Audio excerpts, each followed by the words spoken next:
My rival and I both fell into the water. Sophia ignored me and went to find help for him.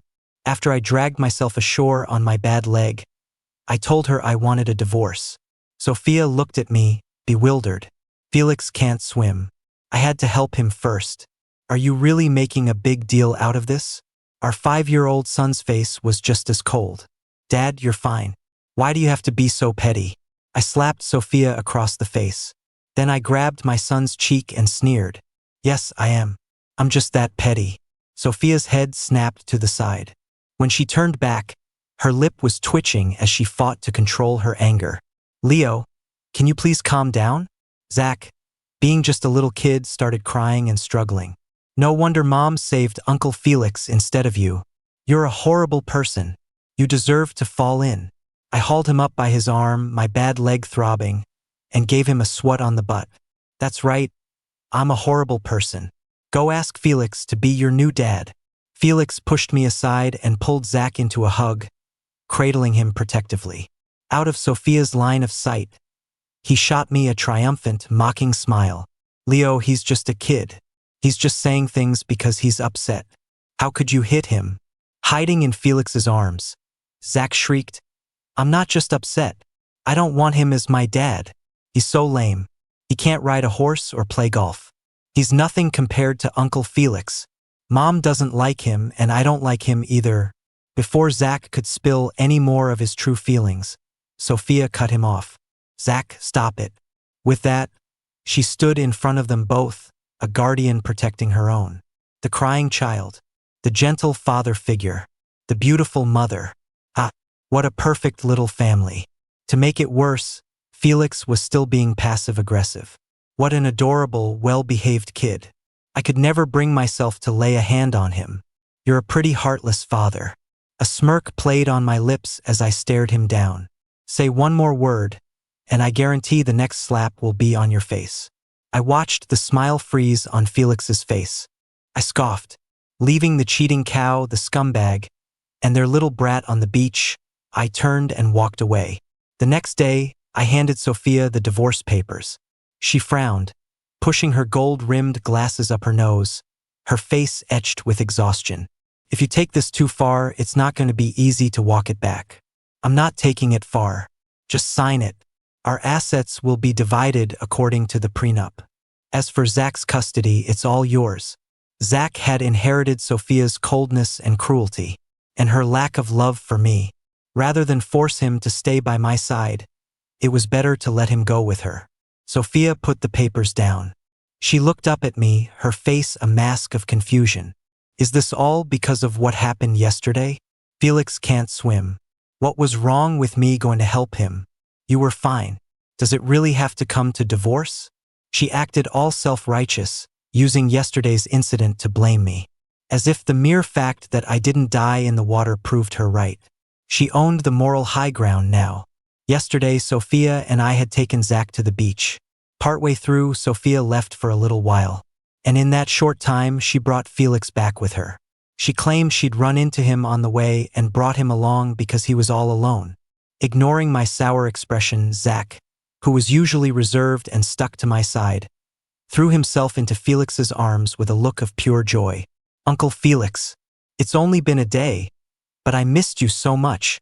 It was in that moment that I realized Sophia and Felix had been in contact all along. Worse, she had even taken Zach to see him more than once. When I looked at Sophia, her face went pale, and she stammered out an explanation. I just ran into Felix a few times when I was picking Zach up from school. Her transparently false excuse made my heart sink. Later, a large wave crashed onto the beach. Felix and I were both swept into the surf. The tide wasn't high, and the wave wasn't strong enough to pull someone out to sea. It was like some kind of twisted loyalty test. It forced Sophia to choose between me and Felix. She forgot I was her husband. She forgot about the limp I had from the injury I got saving her. Without a second thought, she abandoned me and chose to save Felix. And now she was asking me if this was really necessary? Of course it was necessary. She and Zach didn't have to love me, but I had to love myself. I looked her straight in the eye and asked, word by word, what if I hadn't been fine? What if I couldn't have climbed out of those waves on this bad leg? Sophia, the only reason I'm standing here asking for a divorce is because I'm still alive. Sophia's mouth opened, her words faster than her thoughts. But you are still alive. Before she could finish, she realized her mistake and stopped. She looked away, flustered, and took a deep breath. She was pretending to reason with me, but her words were a threat. But if you leave me, you have no parents, no family. Where would you even go? I smiled and pushed the papers a little closer to her. That's not your problem. Just sign it. Consider it repayment for me saving your life back then. Sophia was a proud woman. She hated it when I brought up the fact that I'd saved her life. She was also convinced I would never leave her because of our son. She thought I was just throwing a tantrum. But after I mentioned saving her life, her face turned to stone. You always bring that up, she said coldly. Fine, a divorce it is. But once it's done, I won't agree to get back together so easily. You can spend some time out there cooling off and thinking about what you've done. Later, I got the divorce certificate just as I'd wanted. I went back to the house we had lived in for 7 years. It was time to pack up my things. The house was huge, filled with stuff, but very little of it was actually mine. I looked around at all the objects, some expensive, some exquisite. Finally, I went up to the attic and took out the one thing that was truly mine, my easel. I slung it over my back and walked out of the mansion. At the front gate, I saw Zach standing on the second-floor balcony. His lips were pressed into a thin line, his little face an icy mask. He just stood there, watching me. He probably expected me to go to him and coax him like I always did, to kiss him and apologize. I stopped and looked back at him one last time. With a soft sigh, I turned away and spoke to him gently. Eat well, sleep well. Dad won't be around anymore, so you have to take good care of yourself. Zach's eyes were red as he turned his head away and snorted. Just go, then. Uncle Felix will take care of me from now on. I don't need you. I paused for a moment, then said nothing more. As the sun set, I walked away from that mansion with my easel on my back. Zach wasn't always like this. Before Felix came back, he was a sweet, loving kid. When other kids made fun of him because I couldn't ride a horse or play golf, he would always get serious and defend me. So what if he can't? He's my dad, and all that matters is that he loves me enough. That all changed after Felix returned to the country. After Sophia took him to see Felix a few times, he became a different person. The boy who had only ever loved me started being ashamed of my humble background and told me not to pick him up from preschool. When his friends came over to play, he'd tell me to stay out and not come home. He even criticized me for not being strong enough when I was grieving on the anniversary of my parents' death. Thinking about it now, he and Sophia were truly cut from the same cloth. They liked the same person, and they hated the same person. They both liked Felix, and they both hated me. After I realized Sophia didn't love me, I couldn't sleep. I couldn't stand the betrayal, but I couldn't bear to leave Zach.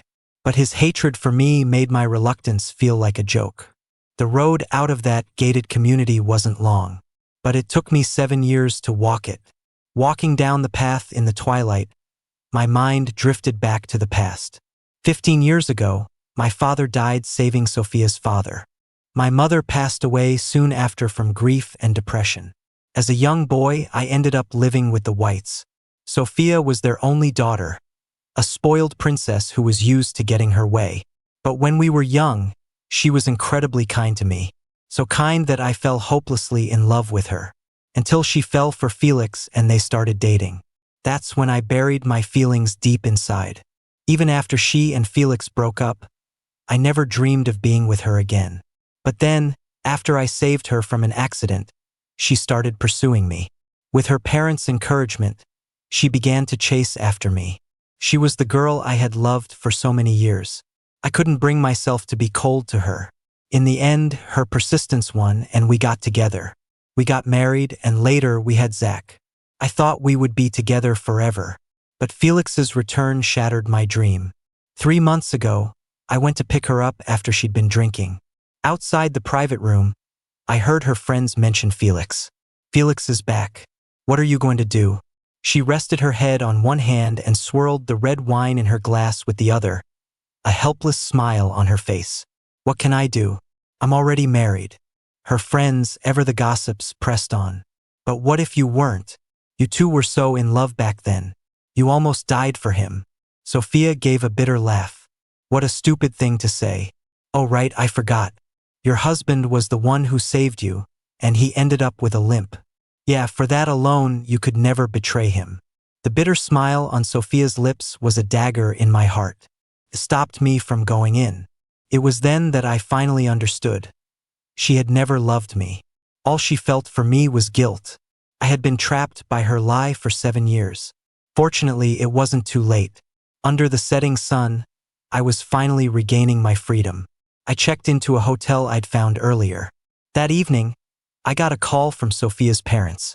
They didn't know that Sophia and I were divorced yet. They warmly asked when I was going to bring Zach over to the family estate for dinner. Thinking of her father's high blood pressure, I swallowed the words I was about to say. I just shook my head and told them I was busy lately. After hanging up, I sent Sophia a text. Your parents just called and asked when we're coming over for dinner. I covered for us this time, but you should tell them we're divorced as soon as possible. A long time later, she replied, Got it. I felt I had done all I could. From now on, Sophia was no longer a part of my life. After thinking for a moment, I blocked her number completely. That night, I ran my hand over the easel I'd brought from the mansion. I remembered the wish I'd made as a child, nestled in my parents' arms. When I grow up, I'm going to be a great painter. My mom and dad had ruffled my hair and smiled lovingly. Yes, our Leo is going to be the best painter in the world. But after I went to live with the Whites, I never picked up a paintbrush again. Back then, Sophia's parents had advised me with a knowing look. Leo, you should study business. That's what Sophia is studying. I blame my younger self for being so easily swayed, dazzled by a world that wasn't mine. I gave up my dream and walked a path that was never meant for me. And this old, yellowed easel was like my forgotten dream. No matter how much I wiped it, the stains remained. But thankfully, with enough wiping, the stains began to fade. Looking at the noticeably brighter wood, I finally smiled. I found the brushes I'd bought from a small shop that evening, set up a canvas, and tried to sketch out a memory from my childhood. Just as the tip of my brush touched the paper, my phone rang, shattering the moment. The number was familiar. It was Sophia's assistant, Amy. Mr. Hayes, Ms. White is drunk after a business dinner and is insisting on seeing you. Is it convenient for you to come and pick her up? In the past, whenever Sophia got drunk, she'd always make a scene until I came to get her. Her assistant was used to calling me. But now we were divorced. I put down my brush. My voice was quiet but firm. No, it's not convenient. Your boss and I are divorced. Please don't call me again. Suddenly, I heard the sound of something shattering on the other end of the line. I paused, then continued, You can look through her contacts. There's a guy named Felix. He's a much better person to call to pick her up. Just as I was about to hang up, a strange sound came from the other side. The next second, Sophia's hoarse voice, thick with suppressed anger, came through the receiver. Leo, are you really done with me? I must have been hearing things. After all, a cheater could hardly sound so self-righteous. I let out a soft laugh, said a casual goodbye to Amy, and hung up. I picked up my paintbrush again, pouring all the turmoil in my heart onto the canvas. I went to bed late that night, so when my phone's ringing woke me up, my tone was understandably irritated. Who is it? Who's calling this early in the morning? It was the voice of our old butler, Mr. Henderson. He sounded cautious. Mr. Hayes, Zach is sick. Ms. White left early this morning, and I can't reach her. Could you please come back and see him? Hearing that Zach was sick, a wave of panic washed over me. No father can stay calm when he hears his child is ill, even if that child doesn't love him. I froze for a few seconds, then said urgently, I'm on my way. When I saw him in his room, he was lying alone in bed, looking small and forlorn. My heart ached. I strode to his bedside and placed my hand on his forehead. Does it hurt bad? When Zach saw me, his eyes reddened, and for a fleeting moment, a look of vulnerability crossed his face. But in the next second, he slapped my hand away. He pulled the covers over his head and mumbled, "You already left. Why did you come back? You shouldn't have come back." Zach rarely got sick. Seeing him so fragile, the resolve I had built up over the last few days instantly crumbled. I sat on the edge of his bed and gently pulled the blanket down a bit so he could breathe easier. I saw his face, flushed from the fever, and his red, swollen eyes, brimming with tears. I stared for a second, and regret flooded my heart. Zach was only 5. What did he really understand? His dislike for me and his closeness to Felix were all due to Sophia's influence. He was a blank slate. The person he became was shaped by the people around him. Why was I holding a grudge against a 5-year-old child? The more I thought about it, the more I felt I had wronged him. My voice choked up. "Zach, Dad is so sorry. I shouldn't have left you. I shouldn't have abandoned you here. That's right. I couldn't leave Zach with Sophia. He was so young. There was still a chance to fix things." The more I thought, the more determined my voice became. I leaned over and hugged him, speaking softly. "Zach, come live with Dad. Okay? I'll talk to your mom again about your custody." I could feel Zach's resolve wavering. He even nuzzled his head against my chest. It was as if the sweet, loving Zach from before had returned. Zach stayed in my arms for a long time before he finally mumbled, "Don't even think about it. You'll never get custody of me." I stroked his head reassuringly, my tone firm. "Dad will trade the money I got from the divorce for you." Zach pushed me away, his red-rimmed eyes meeting mine. He spoke the cruelest words in the most innocent voice. "Dad, don't be naive. With Mom, Uncle Felix will take care of me. I'll ride in fancy cars and go to a top private school. But with you, you can't give me anything. Besides, Mom would never let you have me. With me, you can't even escape this house." I was silent for a moment, the words stuck in my throat. "Dad will try my best to negotiate with your mom." Zach's small face was tense as he coolly cut off my feeble struggle. "Dad, I'm not going with you. And you don't belong in this family. You should have stepped aside when Uncle Felix came back. You should go now and don't come back. I don't want to see you again. My dad will be Uncle Felix from now on." This wasn't the first time I had heard these words, but they still cut like a knife. With tears in my eyes, I stared in shock at the child I had waited for so long to have. He turned his head away and pointed a small finger at the door. "Get out. I don't want to see you again." I didn't move. I just kept looking at him. The next second, the cup on his nightstand flew past my head and shattered at my feet. Crash. A shard of porcelain sliced my ankle, and a thin line of blood appeared. As the sharp sting shot through my ankle, my earlier regret felt like a sick joke. Zach wasn't just influenced by Sophia. He was born cold-hearted and unfeeling, and he didn't like me. I took 2 steps back and turned to leave his room. On my way out, I ran into Mr. Henderson. He looked at me with concern, then glanced toward Zach's room. "Did Zach make you angry again?" I shook my head and said in a low voice, "No, I made him angry. And Mr. Henderson, please don't call me about him anymore. He doesn't want to see me." With that, I walked away quickly, leaving the butler behind me. From a distance, I thought I heard him say, "How could that child not love you? He calls out your name in his dreams." I shook my head. Impossible. He had told me again and again that he didn't need me. On the way back, I looked at the familiar streets. Suddenly, the city felt terrifyingly alien. My phone kept vibrating. It was an unknown number. When I answered, it was Sophia's voice. "Leo, Zach is sick. Why didn't you stay with him?" I scoffed, a surge of hatred rising in me. "Sophia, you got exactly what you wanted. Zach doesn't want me as his father anymore. You must be so proud of yourself right now."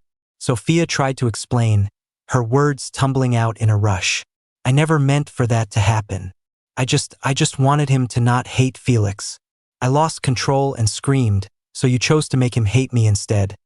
Is that it? Leo, that's not what I meant. I wanted Zach to accept Felix so you wouldn't be so hostile toward him." I cut her off with a cold laugh. "Sophia, tell me, why should I accept Felix? Why should I accept the man who destroyed my marriage?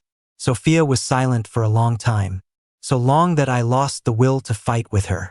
I hung up the phone and stared at the trees flashing by outside the window. Suddenly, I didn't want to be in this city anymore. I clutched my phone tightly and spoke to the driver. "Sir, do you do long-distance trips? I want to go to Asheville." It was my parents' hometown. I missed them. I submitted my resignation, went back to the hotel to get my luggage, and headed to Asheville. I admit, I'm a coward. I was afraid that if I stayed, my resolve would weaken, and I would eventually give in for Zach's sake, sinking back into that hopeless abyss. After all, when I was young, I had given up my paintbrushes for a secret crush, and I hadn't picked them up again for over a decade. Sometimes, when I felt melancholic, I would take out my easel and wipe it down, wondering if I should start over. But every time, I was defeated by my busy job and Zach's endless calls of daddy. Now, after the divorce, those shackles were gone. I felt reborn. Maybe I should thank Zach. If he had been more attached to me, I'd probably still be struggling in that abyss. This was the best possible outcome. I would take my easel to Asheville and, bit by bit, find the boy I used to be. I rented a small cottage in Asheville and began my life alone. Life was vibrant, like the colors in an oil painting, bright and free. My days were spent outdoors with my easel, and my nights were spent curled up in my cottage with a book. While painting landscapes, I even made a group of new friends. They were mostly retired men and women, or students from the nearby art school prep classes. We never planned to meet, but we always seemed to run into each other at scenic spots. Then we would paint together. The turquoise lake, the golden leaves, the magnificent sunsets. At first, my paintings were never good. Whenever someone passed by, I would hide my work, afraid they would laugh at me. But after painting more and more, I lost my fear. You're always making mistakes. Making a mistake isn't scary. What's scary is not having the courage to start over. So now, no matter how unconventional my paintings were, I could set up my easel with confidence and slowly make corrections.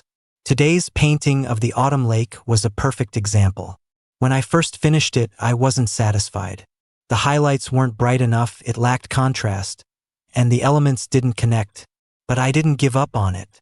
I took my brush and, stroke by stroke, worked to transform it into the scene I envisioned. It wasn't until the sun had set that I finally put down my brush, rubbing my sore back with a sense of relief. I stared at the painting and smiled, finally satisfied. Look at that, he's finished. It's really good, a big improvement over his earlier stuff. At first, I thought the kid had messed it up. I was worried he'd get all shy and hide it like he used to, so I didn't dare look.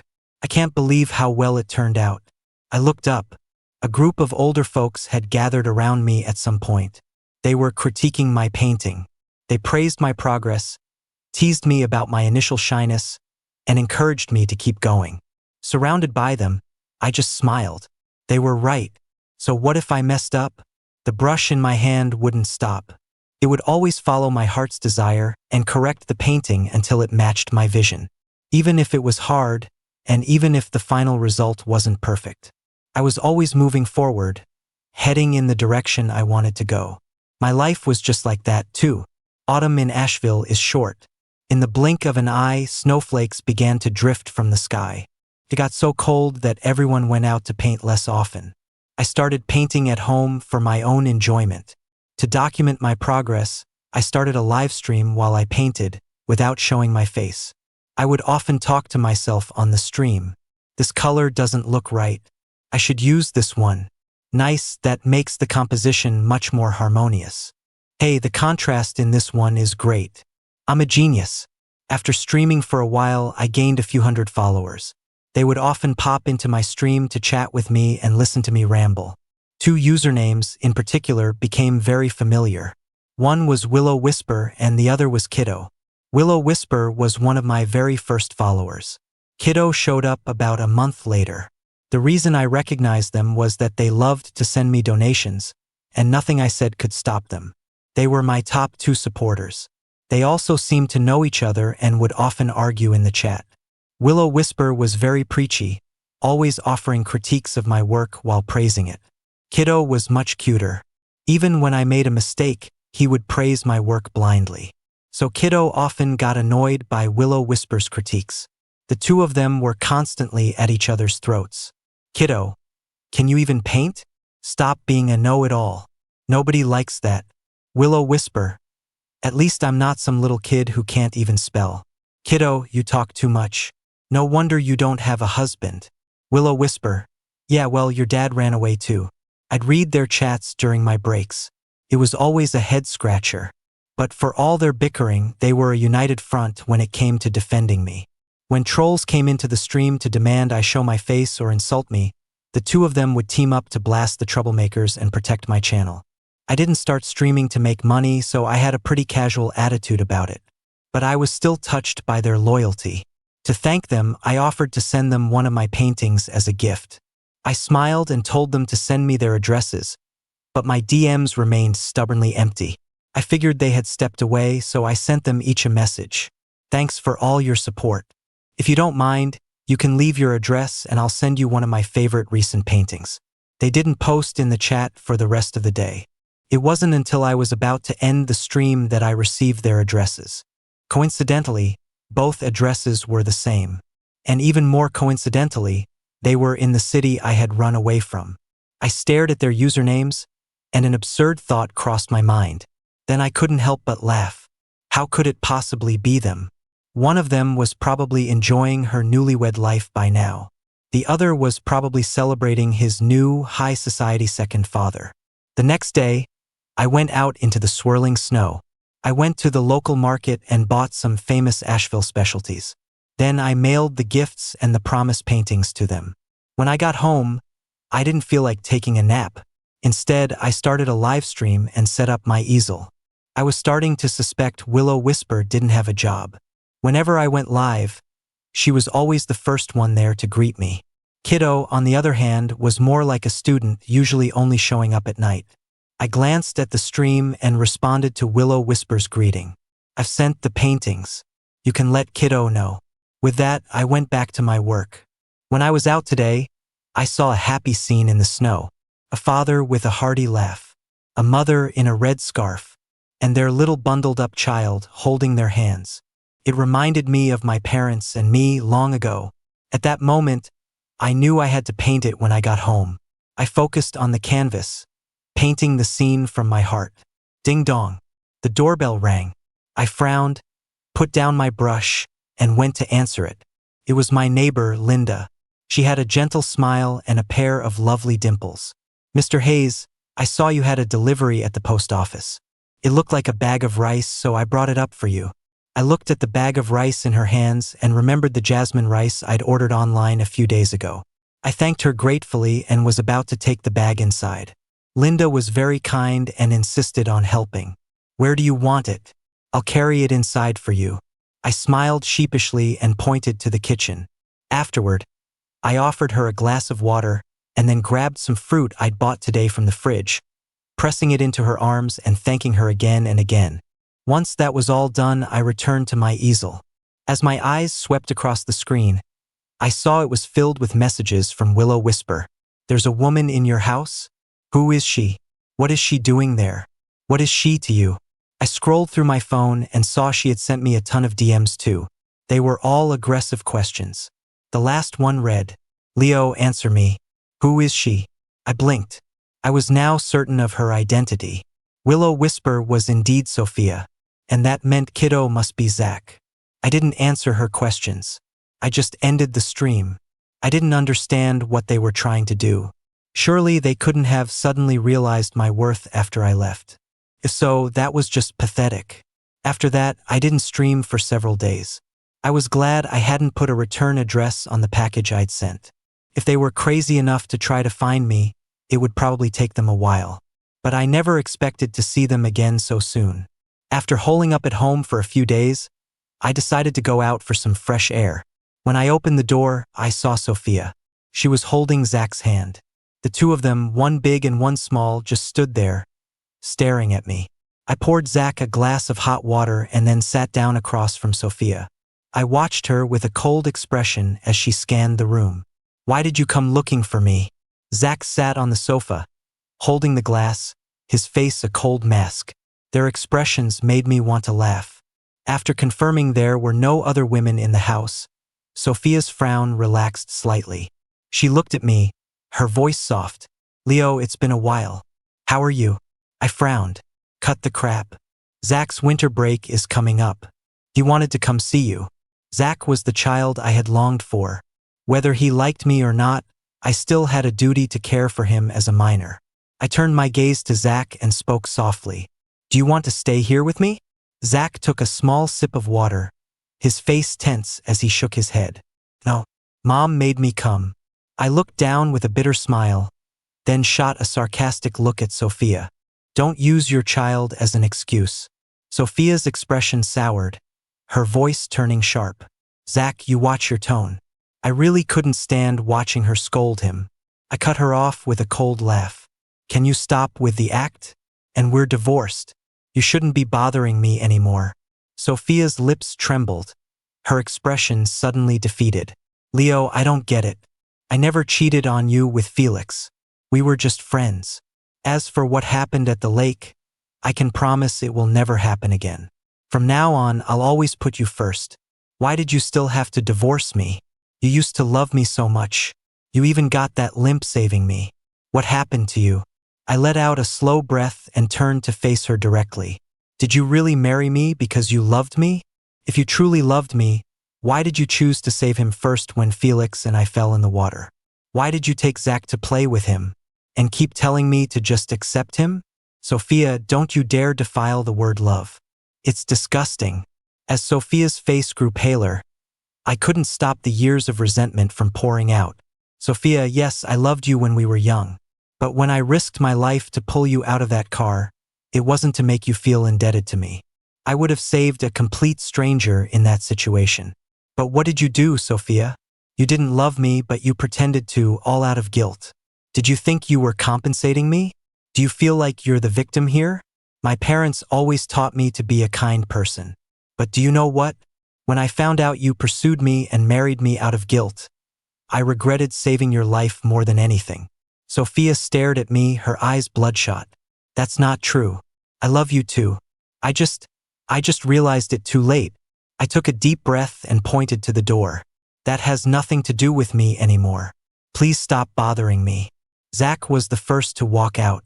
At the doorway, he gave me a deep look. My heart stirred and I called out to him. Zach, do you want to stay here for a few days? His eyes were clearly full of longing. But he still refused, his voice firm. No, I don't stay in houses this small. His cold words made the longing I thought I saw in his eyes feel like a delusion. After they left, I leaned against the door and sighed, my feelings a complicated mess. If Zach had stayed, I would have been forced to deal with Sophia again. If it weren't for his repeated cruelty, I would have been trapped forever. After that, I moved a few more times. Sophia still found me. Her family was rich and powerful to them. My information was probably completely transparent. Once I figured that out, I stopped bothering to move. Instead, I chose to just ignore her. After she sent Zach home, she started shamelessly pestering me. She would often follow me on my walks, talking to herself in a sentimental voice. Leo, we used to walk like this when we were kids. Feels just like old times. When I was invited by my older friends to go paint, she would follow in her car. While I painted, she would stand quietly to the side and watch. After I finished, she would, as usual, reminisce about our childhood. You had an easel just like this on your back when you first came to my house. I thought you loved painting, but then I never saw you paint again. I never expected you to pick it up again after all these years. The old folks would chuckle behind her back and ask me, Leo, is this your girlfriend? I would shake my head and say seriously, no, she's my ex-wife. We're divorced. She's harassing me. Then I would tell them the whole story of our divorce. The old folks were indignant on my behalf. The next time Sophia followed me out to paint, they ganged up and formed a human wall between her and me. They gave her dirty looks and made it clear she wasn't welcome. I was touched, but I told them they didn't have to do that. She'll be leaving soon anyway. It's not necessary. Besides, I've already moved on. I was right. Sophia did leave soon after. Urgent business at her company called her back. Before she left, she looked at me seriously and made a promise. I'll come back for you as soon as I'm done with this. I love you. I just smiled and said nothing. No matter how many times she came back, I would never go back to her. Her late blooming love was like spoiled milk to me, so rotten it made me sick. Later, just as she'd said, she came looking for me a few more times, bringing Zach with her. She even tried to use Zach to get me to reconcile with her. Can you really bear to see Zach grow up in a single-parent home? You love him so much. Why not give him the best? But her early brainwashing of Zach had been too effective. Zach just rolled his eyes and said coldly, "Mom, you can marry Uncle Felix, or someone else to be my dad." As Sophia glared at Zach, I couldn't help but let out a soft laugh. Then I closed the door, leaving them outside. After Zach sabotaged her plans a few more times, Sophia stopped bringing him along. She traveled back and forth between Asheville and New York by herself. She would drone on and on about her apologies and her love for me. I was unmoved. Sometimes I even found it funny. Over time, her visits became less frequent. Until the 5th year when she suddenly stopped coming altogether. Maybe she finally got tired of it. But it didn't matter to me. By then, I had become a reasonably well-known oil painter in the country, and I had started dating my former neighbor, Linda. And after I decided to marry Linda, Zach showed up out of the blue. He was 12 by then, like a little adult. He handed me a bouquet of red roses, his eyes deep and dark. "Dad, I wish you happiness and success from now on." With that, he pushed the flowers into my arms, turned, and walked away without looking back. Watching him go, I held my girlfriend's hand, a little stunned. I haven't seen him in so long. He seems to have grown up a lot. My girlfriend patted my hand reassuringly. Yes, time flies, doesn't it? Later, on my wedding day, I saw Zach again. I had invited him, but he hadn't accepted or declined. I thought he wouldn't come. But that day, he showed up in a little black suit and presented us with our rings just before we exchanged them. Zach leaned close to my bride's ear and whispered a threat. "Anyone who hurts my dad meets a bad end. The last one is lying in a hospital bed. You better watch yourself." My bride quickly shook her head and promised him, "I will always love him and protect him. I swear on my life." I turned to look at Zach. His face was stern, his eyes red, as he fiercely warned someone else not to bully me. Tears streamed down my face. Maybe Zach had never truly hated me. After all, at 5 years old, he had loved me so much. Perhaps his love was a kind of release. Sophia's story. 7 years into our marriage, Felix came back. I admit I was a little shaken. He was, after all, the great love of my youth. But I never thought about leaving Leo. But then, after I instinctively saved Felix first when we fell in the water, Leo asked for a divorce. I panicked for a moment. But then I remembered he had nowhere else to go, and I felt relieved. He had loved me for so many years. He could never leave me. And besides, there was Zach. That was his beloved son. After Zach was born, even I had to take a back seat. So I was sure he was just angry and would get over it in a little while. He would never leave me and Zach. But this time I gambled and lost. Leo really was done with me. He didn't even want Zach anymore. I got drunk and called him, telling him to come pick me up. I thought that after a few days he must have cooled down. He would definitely take this chance to make up. But he didn't. He kept repeating that we were divorced. A cold dread washed over me, the feeling of things spinning out of my control. I went home that night in a daze. In the living room, I saw Zach playing with the Rubik's Cube Leo had bought him. When he saw me, he looked up, gave me a cold glance, and then looked back down. In that moment, an idea came to me. That night, I took away Zach's blanket. The next day, as expected, he had a cold. I didn't believe Leo could abandon a sick Zach. He would definitely come. I excitedly had Mr. Henderson call him. To make sure Leo wouldn't get angry seeing me, I even left the house. Before I left, I told Zach to make Leo stay. Zach looked up, his face flushed with fever, and gave a silent I left, satisfied. I thought it wouldn't be long before Leo came back, begging me to remarry him for Zach's sake. But I had miscalculated again. Leo didn't come back. He left the city and went to his parents' hometown. I finally realized that I might really be losing him. Later, I had a private investigator find his address. I discovered he had taken up oil painting. He had started making his own friends. He even had a live stream. I foolishly thought that maybe after he had some time to himself, he would come back. So I watched his live stream every day. When Zach found out, he started watching every night too. I figured he must have been thinking the same thing as me. He wanted Leo back too. After all, Leo wasn't just mad at me. Otherwise, how could Zach have failed to convince him to stay? I was like the foolish farmer waiting for the rabbit, hoping he would have a change of heart. I thought I had enough patience. But when I heard a young woman's voice on his stream, I realized I couldn't stand it. I flew into a rage, demanding to know who she was. What was her relationship to him? Leo ignored me and just shut down the stream. He must have known it was me. Even worse, he still hadn't forgiven me. I realized I couldn't just sit and wait anymore. I bought a plane ticket and dragged Zach with me to Asheville. On the plane, I drilled Zach on how to convince his father to stay. Zach just looked at me with a cold smile and shook his head. I grabbed his shoulders and demanded, "Don't you want your father to be with you as you grow up?" Zach looked out at the clouds, his voice young but chillingly calm. "You're not good to him. I'd rather he be free than stay by my side." I froze, my eyes wide with disbelief. Impossible. He can only be mine. Zach was incredibly smart and had his own opinions from a young age. He stared at me coldly. "Give up. He lost all hope in you a long time ago, and I won't help you trap him." Later, we saw Leo. Just as Zach had predicted, Leo rejected me. And Zach kept his word. He didn't try to convince Leo to come home. In fact, he used hurtful words to push him even further away. I refused to let go.